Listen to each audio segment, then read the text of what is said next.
Understanding mutable and immutable data types. That sound of everything data. Please enter the vital concepts with practical programming examples. What are mutable data types? Mutable data types can change after creation. In many languages, lists or arrays are prime examples. When you add or modify elements in a list, the original variable updates directly. This feature is useful for data that must evolve, like a to-do list that will grow or shrink as tasks are added or completed. What are immutable data types? Immutable data types cannot be changed once created. Strings and tuples are classic examples.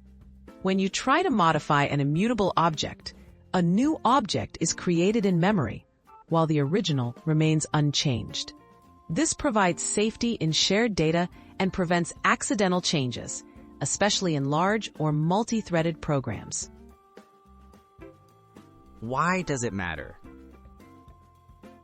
Choosing mutable or immutable types can affect code reliability and speed.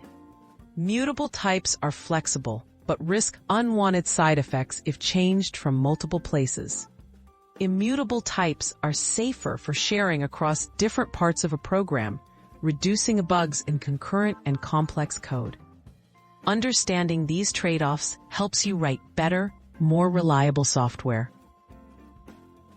Practical examples in code. Consider a Python list and string.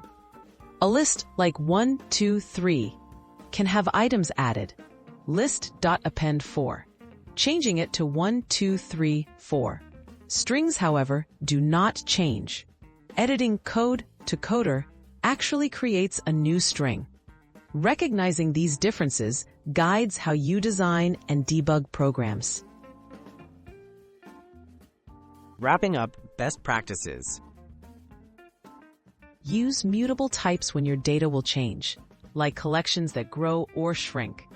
Choose immutable types for constants or shared data to prevent accidental changes. Understanding and applying these principles helps you build clearer, safer, and more efficient code.